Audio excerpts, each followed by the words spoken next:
ప్రాపంచం యొక్క వ్యామోహం నుంచి, ఏది చూస్తే కారు చూస్తే కారు కొనాలంటావు, ఇల్లు కడితే నేను ఇల్లు కట్టాలంటావు, బంగారం చూస్తే బంగారం కొనాలంటావు.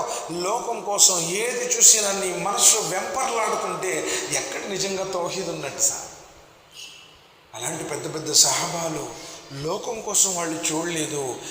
అంత పెద్ద సామ్రాజ్యాన్ని పరిపాలించిన కటిక ఇసుక ఎడారి నేల మీద ఖర్జూరపు ఆకులతో చేయబడిన చేపల మీద పనుకున్నారు.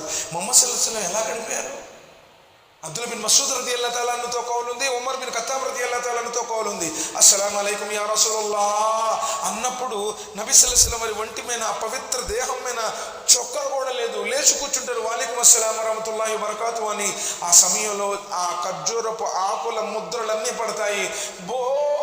ఏడుస్తాడు ఉమర్ రదియల్లాహు తఆలా అన్హు. అయితే నబీ సల్లల్లాహు అలైహి వసల్లం కిస్రా కైసర్ల వైభవం ఎలా ఉంది, వాళ్ళు ఎన్ని సుఖాలను అనుభవిస్తున్నారు, మీరు అల్లాహ్ యొక్క ప్రవక్త అయ్యుండి ఇంతటి కటిక కష్టాలలో ఉన్నారా, మీరు అనుమతిస్తే మెత్తటి పరుపులు తెస్తాము అంటారు.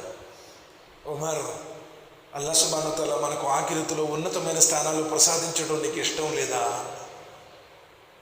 అబ్దుల్లా బిన్ మసూద్తో చెప్తారు, అబ్దుల్లా, ఈ ప్రపంచ జీవితం ఒక బాటసారి లాంటిది.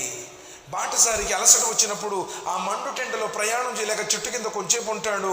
అలసట తీరగానే ఆ చెట్టుని విడిచిపెడతాడు, గమ్యస్థానానికి వెళ్తాడు. ఈ ప్రాపంచిక జీవితంలో మనకెందుకు అయ్యా అన్ని అంగు ఆర్భాటాలు అన్నారు.